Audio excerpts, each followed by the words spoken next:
We're going to head straight into the news because I don't really want to waste your time. It came out today. The first thing we have is a Hytale postcard. We usually get a lot of postcards from the Hytale team. A lot of the times they include gameplay, but similar to the last Pride postcard, there's no gameplay to be found.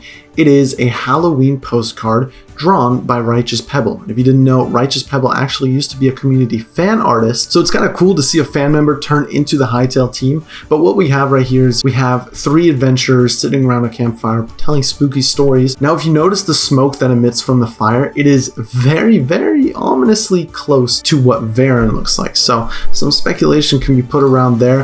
If we look at the image itself, we can also see some Easter eggs such as the skeleton over here or the spider in the background kind of crawling into the scene. So kind of a cool Halloween postcard, but not exactly what we were looking for. This is not a gameplay screenshot, and they've been kind of hiding gameplay for the past year or so now, and that's because they're redeveloping the engine. I assume that they're going to show off a lot of gameplay, including screenshots, videos, kind of how it works, and show us what they've been working on in the next blog post, which is confirmed to be before the end of the year. But we also know that the team takes a Christmas holiday leave towards the end of December, so we more or less have 1.5 months of a possible time frame for this big blog post to come out.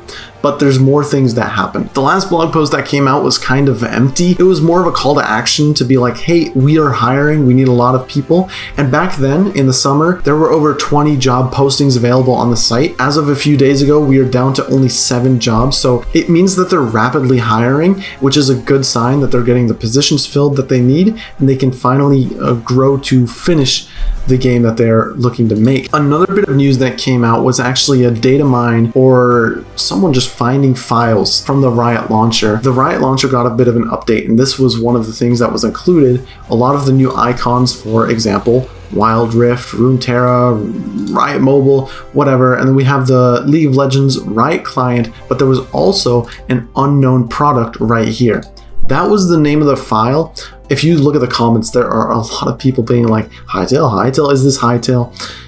They ended up commenting saying people going crazy about Hytale. It's just a default icon in case something goes wrong. And then Hugo, another YouTuber, replied, you made it sound like it was something internal being added without a name or icon yet. And then they said it's literally just what the file was called. So less of a possible leak or data mine that Hytale is slowly being implemented into the launcher, but we do have some evidence that could lead to Riot getting ready for Hytale's launch, specifically them updating the launcher to specify the developer and publisher. Valorant is made by Riot Games and it is published by Riot Games. The difference is that Hytale is not developed by Riot Games, and so that's where this differentiation might come in play. The question is, why do they need to update it right now if they don't have a single game that's being developed by anyone other than Riot Games? Because Valorant, League of Legends, Runeterra, all of their games currently on the launcher are both developed and published by Riot Games, so there's no need to make that differentiation. And the idea was Hytale, but there's a second game that could be in contention for this, and it's called Project L. Project L is their fighting game, and it is not actually made by Riot Games. It's made by Radiant Entertainment, and if you can see, the parent organization is Riot Games. So Riot Games bought out Radiant Entertainment, who's making this fighting game, and so it's going to be published by Riot Games, but it is still being developed by Radiant Entertainment, similar to how Hypixel Studios, parent organization, and the publishers are going to be Riot Games, but the developers are still going to be Hypixel Studios. We do have a few more tweets from developers. Right here, Buddhacat answers the question about if creators will receive a private beta before it's available publicly. And he says, I'm not going to get into the weeds about this one, but I can hopefully reassure you that it is definitely important for us to hear the feedback and insights of creators in various ways. Could there be a private beta? I've discussed this in a previous video if you want to check that out, when they mentioned more about what kind of betas they will be having. What that means, we don't really know. We have another tweet right here about Meme Thew asking if the next time they're able to show off in-game footage, they can show off a moss horn.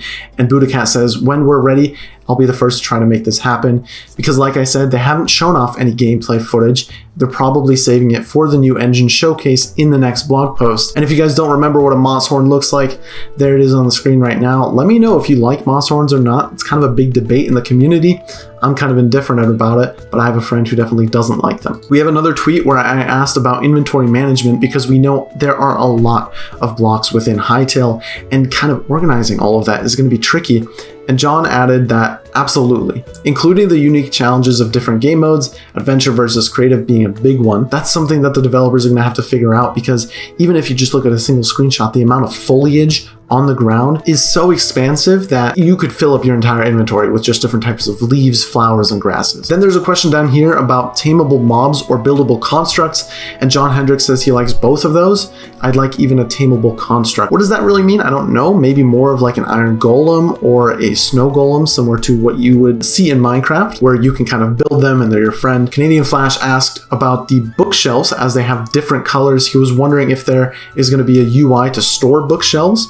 And this is one of my favorite comments from John, saying some of the pet peeves are doors that can't be opened, shelves that can't be used, etc. If I see a tower with a window, I think, how am I going to get up there? If I see a bookshelf, I'm going to think, what am I going to store there? And then Buddhacat also replied saying, it's like playing a game, seeing chairs, and realizing there's no button or prompt to sit in it, which is a great indicator that all of the things you see within Hytale are going to be interactable. If you see an instrument, you're going to be able to play it. If you see, for example, these bookshelves, you're going to be able to store books. So the customization and the options, what you're going to be able to do within this game, is going to be incredible. We have a small thing right here that a Russian YouTuber got a tattoo of Gaia. If you don't know, Gaia is kind of the mystical god of Orbis, the world of Hytale. And then John Hendricks replies saying, that's one way to say no pressure. We have one last thing with John right here asking, is character changing models still a feature in the game with all the changes that the game has gone through? Have you guys expanded on it since you first showed it off? It's a feature that excited me so much ever since I first saw it. And John said,